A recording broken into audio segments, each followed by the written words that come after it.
Salut les cathos, heureux de vous retrouver pour une nouvelle vidéo. Aujourd'hui les cathos, comme nous le voyons sur cette petite image, c'est le samedi saint. Voilà, nous continuons notre petit parcours de la semaine sainte. Et aujourd'hui nous sommes dans la tristesse. Pourquoi? Parce que nous avons vu dans le vendredi saint que le Seigneur Jésus-Christ est mort. Et puis le samedi, c'est le temps d'attente. Voilà, c'est le temps d'attente pour savoir s'il va ressusciter. En tout cas, c'est cette attente qu'avaient les apôtres avec tous les disciples à cette époque surtout. Car nous avons déjà plus de chance. Avec 2000 ans de plus, nous savons que le Christ est déjà ressuscité le jour de Pâques. Et en tout cas, nous sommes quand même dans cette attente. Et aujourd'hui, nous allons voir, le Christ était mort, mais était-il vraiment mort? Que faisait-il pendant entre ce vendredi saint et ce dimanche de la résurrection? Parce que on ne peut pas imaginer une seconde que Dieu est mort et que c'est terminé. Donc aujourd'hui, nous allons essayer de voir ensemble que s'est-il produit pendant ces 3 jours où le Christ est mort. Voilà. Parce que par la grâce de Dieu, au bénéfice de tout homme, il a goûté la mort, comme il est écrit dans Hébreux 9.2, 2.9. Dans son dessein de salut, Dieu a disposé que son Fils non seulement mourrait pour nos péchés, mais aussi qu'il goûterait la mort, c'est-à-dire connaîtrait l'état de mort, l'état de séparation entre son âme et son corps. Vous vous rendez compte? Le Christ a lui aussi dans cet instant, le corps et l'âme de disperser. Durant le temps compris entre le moment où il a expiré sur la croix et le moment où il est ressuscité. Cet état du Christ mort est le mystère du sépulcre et de la descente aux enfers. Voilà ce qui est parti faire.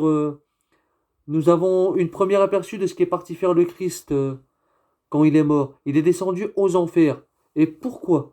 C'est ce que nous allons essayer de comprendre aujourd'hui. C'est le mystère du samedi saint, où le Christ, déposé au tombeau, manifeste le grand repos de Dieu, après l'accomplissement du salut des hommes, qui met en paix l'univers tout entier.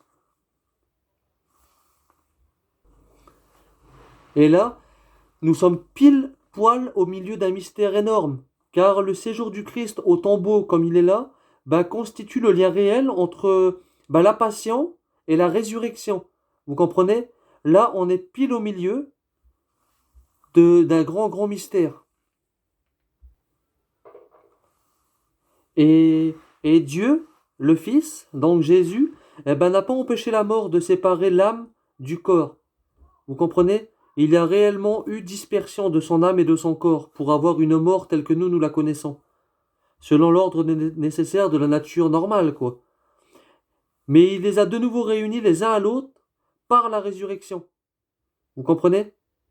Afin d'être lui-même, dans sa personne, le point de rencontre de la mort et de la vie, en arrêtant en lui la décomposition de la nature produite par la mort, et en devenant lui-même principe de réunion par les parties séparées. Voilà, c'est justement à cette mort que nous sommes appelés. Quand nous mourons, notre corps reste ici et notre âme part. Et c'est à cette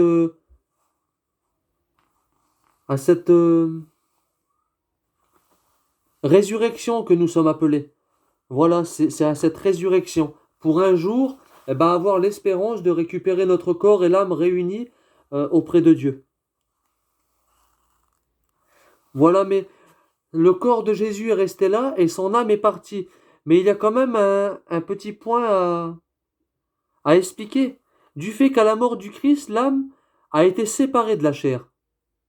La personne unique ne s'est pas trouvée divisée en deux personnes. Ça, c'est très important. Il n'y a pas eu le Dieu Jésus, le corps d'un côté, et le Jésus âme de l'autre. Car le corps et l'âme du Christ ont existé au même titre dès le début dans la personne du Verbe. Vous comprenez? Dès le commencement, le Verbe disposait déjà de ces deux âmes. Et dans la mort, quoique séparés l'un de l'autre, ils sont restés chacun avec la même et unique personne du Verbe. Vous comprenez? Le Christ, même séparé, a contrôle sur tout. Il est Dieu. Il est Dieu. Donc Dieu ne se sépare pas, Dieu ne se divise pas. Dieu est à maîtrise sur tout. Voilà, car il faut bien préciser que le corps et l'âme que le corps et l'âme du Christ ont existé au même titre dès le début dans la personne du Verbe. C'est très important, ce qui veut dire que même quand il est mort, il y a séparation visuelle, mais il a contrôle sur tout. Voilà, donc la mort du Christ a été une vraie mort, en tant qu'elle a mis fin à son existence humaine terrestre. Vous voyez? Il est mort, mais terrestre. Mais à cause de l'union que la personne du Fils a gardée avec son corps, il n'est pas devenu une dépouille mortelle, comme les autres, car il n'était pas possible qu'il fût retenu en sang de la mort. La mort ne peut pas le retenir, comme il est écrit dans Acte 2, verset 24. C'est pourquoi la vertu divine a préposé le corps du Christ de la corruption. Du Christ, on peut dire à la fois, il a été retranché de la terre des vivants, et ma chair reposera dans l'espérance que tu n'abandonneras pas mon âme aux enfers et ne laisseras pas ton sein voir la corruption. Acte 2, 26-27. La résurrection de Jésus, le troisième jour, comme il est écrit dans 1 Corinthiens, ont été le signe, et cela aussi parce que la corruption était sans cesse de manifester à partir du quatrième jour. Voilà. Et je vous fais une petite parenthèse parce que justement, on va profiter de voir ce tombeau en image et le Christ qui est mort pour faire une petite parenthèse sur le baptême. Voilà, le baptême dont le signe originel est plénière et l'immersion, je vous le rappelle, signifie efficacement la descente au tombeau du chrétien et meurt au péché avec le Christ en vue d'une une nouvelle vie. Nous avons été ensevelis avec le Christ, comme il est écrit dans Romains 6,4, par le baptême dans la mort, afin que, comme le Christ est ressuscité des morts par la gloire du Père, nous vivions nous aussi dans une vie nouvelle. Vous voyez, le baptême est vraiment une mort avec le Christ au tombeau.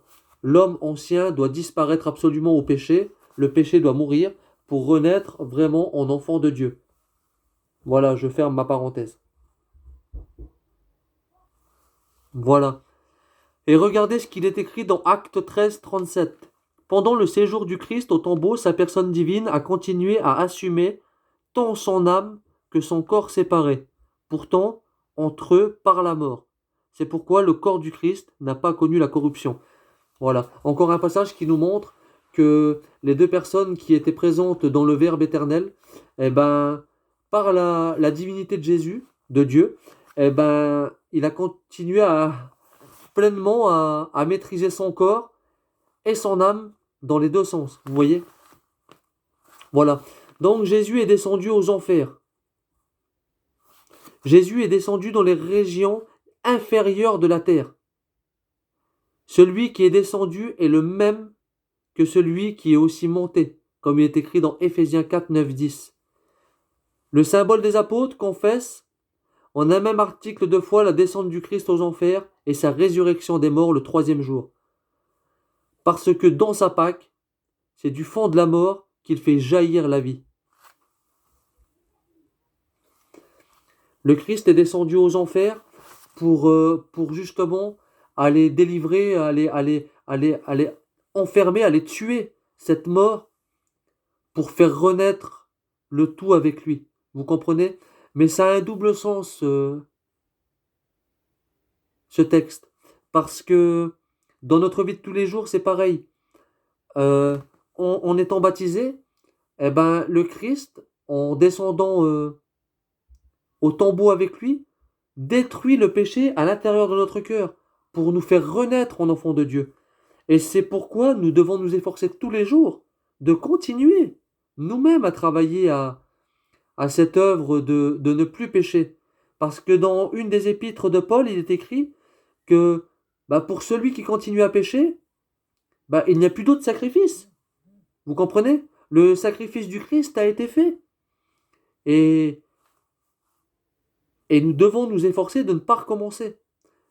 Certes, nous ne sommes pas des saints, mais nous sommes quand même assez intelligents pour pouvoir faire des efforts.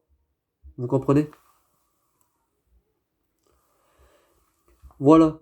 Et les fréquentes affirmations du Nouveau Testament, selon lesquelles Jésus est ressuscité d'entre les morts, 1 Corinthiens 15-20, présuppose à la résurrection, que celui-ci soit demeuré dans le séjour des morts.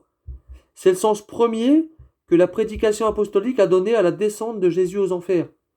Jésus a connu la mort, comme tous les hommes, et les a rejoints par son âme au séjour des morts. Mais il est descendu, lui, pas comme une victime du péché et de la mort. Il est descendu comme sauveur. Proclamons la bonne nouvelle aux esprits qui étaient détenus. Vous comprenez? Le séjour des morts où le Christ mort est descendu, l'Écriture l'appelle les enfers, le Sheol ou l'Hadès. Parce que ici, ceux qui s'y trouvent sont privés de la vision de Dieu. Vous comprenez? Tel est en effet, en attendant le Rédempteur, le cas de tous les morts, méchants ou justes. Ce qui ne veut pas dire que leur sort soit identique, comme le montre Jésus dans la parabole du pauvre Lazare, reçu dans le sein d'Abraham, comme nous la connaissons tous. Ce sont précisément ces âmes saintes qui attendaient le libérateur dans le sein d'Abraham, que Jésus-Christ délivra lorsqu'il descendit aux enfers. Jésus n'est pas descendu aux enfers pour y délivrer les damnés. Vous comprenez? C'est grand ce que je dis. Jésus n'est pas descendu aux enfers pour y délivrer les damnés, ni pour détruire l'enfer de la damnation, mais pour libérer les justes qui l'avaient précédé. Vous comprenez? Ce passage peut nous terrifier. Je peux comprendre que ce passage est fort. Vous comprenez? Jésus n'est pas descendu aux enfers pour y délivrer les damnés. Mais il faut aussi comprendre que tout travail mérite salaire. Et on n'est pas dans le cœur des gens. Et on suppose que s'il y avait vraiment des damnés, comme il est écrit, on peut dire que sûrement qu'ils l'ont mérité, vous comprenez? Jésus s'est mis sur la croix pour sauver les gens. Si ça, c'est pas la plus grande preuve d'amour qu'il peut y avoir, et pourquoi il les aurait pas libérés? Tout simplement parce que c'est déjà, d'abord, des gens sûrement qui étaient vraiment méchants, qui étaient peut-être cruels, qui n'avaient aucun amour, vous comprenez?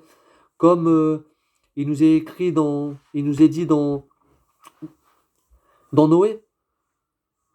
Il y a un passage où on nous dit que l'homme n'est tourné que vers le mal. Son cœur n'est tourné que vers le mal, vous comprenez? Ce qui veut dire qu'il n'y a plus aucune source de bonté en nous. Et le Christ, il est descendu aux enfers pour aller délivrer les justes. Voilà. C'est comme ça. C'est pas moi qui décide, c'est pas vous. Jésus est descendu aux enfers pour libérer les justes qui l'avaient précédé. Voilà. C'est pour ça que de temps en temps, il faut aussi se remettre en question dans notre vie. Comme je vous dis souvent, être saint, c'est pas possible. Mais au moins essayer de s'y approcher, vous comprenez? Car Hébreux 9, 27, il est réservé à l'homme de mourir une seule fois, après quoi vient le jugement. Et il faut aussi pouvoir se préparer à cela. Quelles bonnes œuvres aujourd'hui pourrons-nous montrer à Jésus de notre vie? C'est ce qu'il faut se dire. Je ne pense pas que Jésus sera là pour nous condamner. Il est là comme un juge juste. Vous comprenez?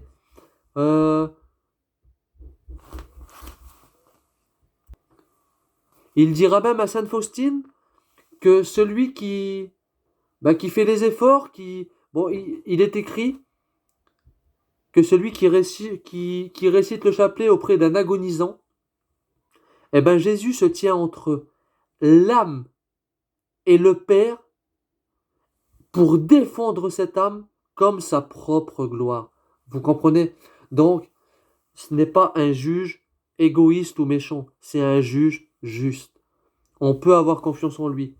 Mais il faut aussi, de notre côté, qu'on est capable de montrer l'amour qu'on a pu avoir entre nous, vous comprenez? Car le paradis est basé sur un monde d'amour, et pas sur un monde où les choses mauvaises dominent. C'est pour ça qu'il nous faut aussi, on dit travailler à la vigne, ben, travailler à la vigne, c'est aussi par les œuvres. Vous comprenez? Voilà, donc comme nous venons de le voir, ben, Jésus est descendu aux enfers et puis ben, a été prêcher la bonne nouvelle aux justes qui l'avaient précédé, c'est bien normal. Il y avait des bonnes personnes et puis Jésus ben, est venu les chercher et est venu leur prêcher la bonne parole.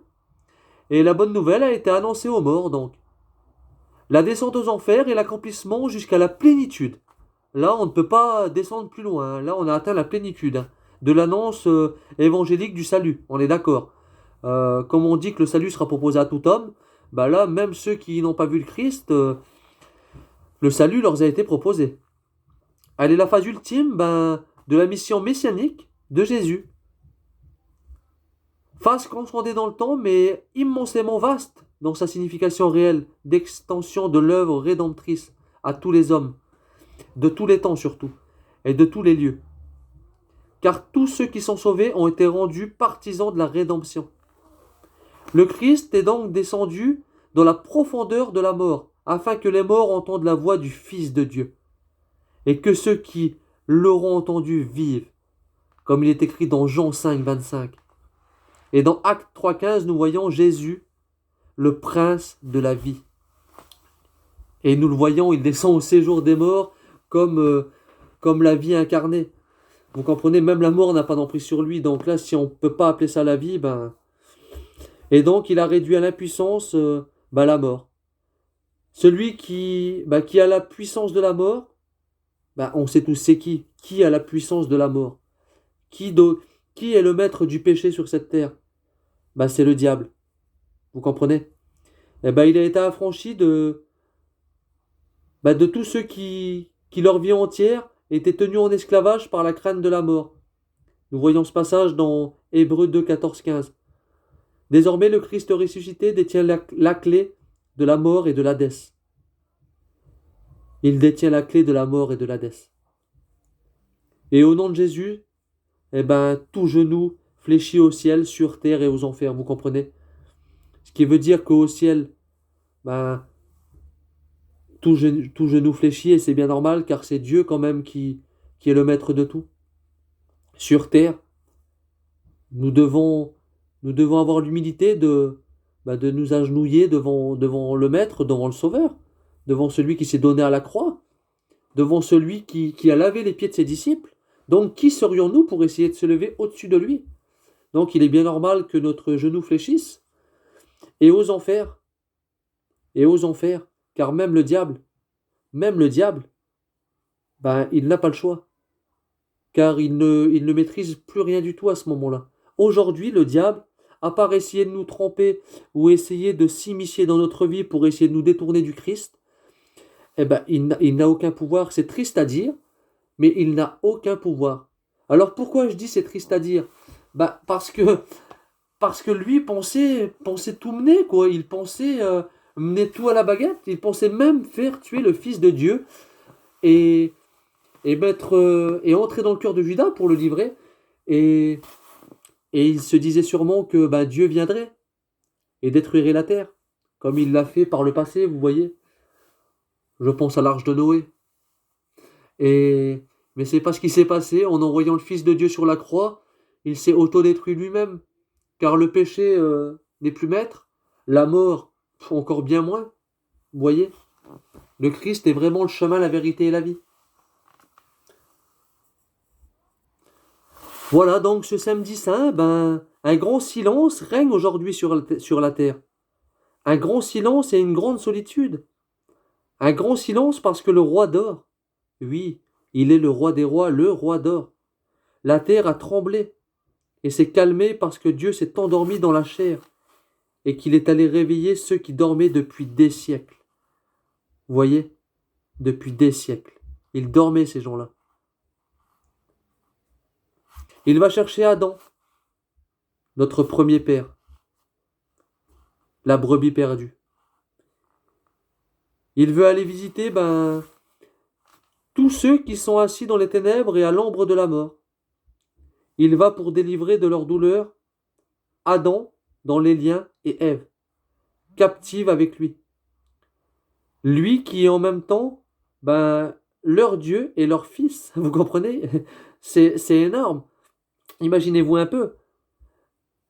Ève, qui est la mère de tous les vivants, se retrouve, entre guillemets, la mère de tous les vivants, quoi. Elle est la mère de nous tous, parce elle est la première. Et c'est pour ça que ce passage est: Je suis ton Dieu, et à cause de toi, je suis devenu ton fils. Lève-toi, toi qui dormais. Donc, ça réinsiste. Ces gens qui étaient aux enfers, apparemment, il y en a qui dormaient. Car je vous rappelle que sans Dieu, notre âme est vide, hein. On ne peut que dormir. On a, on n'est rien. On n'est rien. C'est pour ça que Jésus nous dira que pour les personnes en enfer, enfin, les personnes qui iront en enfer, il y aura des pleurs et des grincements de dents parce qu'il n'y a plus de source de vie en fait. On est abandonné à tout. Voilà, et il dira à Adam et Ève, de se lever. Il est l'heure. Lève-toi, toi qui dormais, car je ne t'ai pas créé pour que tu séjournes ici, enchaîné dans l'enfer. Relève-toi d'entre les morts. Je suis la vie des morts. Le Christ se déclare comme la vie des morts. Et il reprend ces personnes. Donc, en bref, dans l'expression Jésus est descendu aux enfers, le symbole confesse que Jésus est mort réellement déjà. Et que par sa mort, pour nous, il a vaincu la mort et le diable, qui est la puissance de la mort. Vous trouverez ce passage dans Hébreux 2,14. Le diable est la puissance de la mort.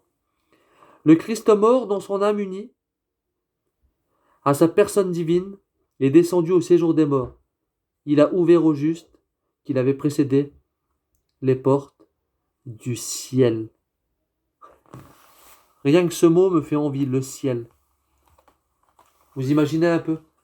Et c'est à ça que nous sommes appelés. C'est à ça que le Christ nous appelle. Vous imaginez? Au ciel. Et c'est pour ça, les cathos, que je vais vous le redire encore une fois. Et moi aussi, je m'efforcerai d'essayer vraiment dans la vie de tous les jours, de faire le bien. Faire vivre mon baptême. Vous voyez, grâce au baptême, on est descendu au tombeau et on a lâché le péché. Le péché est descendu au tombeau et le Christ l'a détruit de l'intérieur. Le péché qui est la mort, le Christ a tout détruit pour te faire renaître en personne nouvelle. Des petits Christ. C'est à ça que nous sommes appelés, des petits Christ. Et il est important pour être des petits Christ, d'essayer de s'efforcer de faire le bien.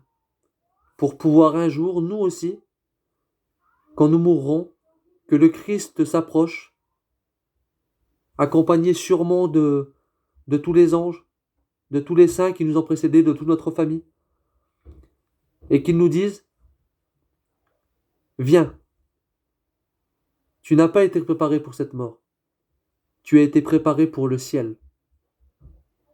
Amen. Voilà. Que Dieu vous bénisse. Et à plus les cathos.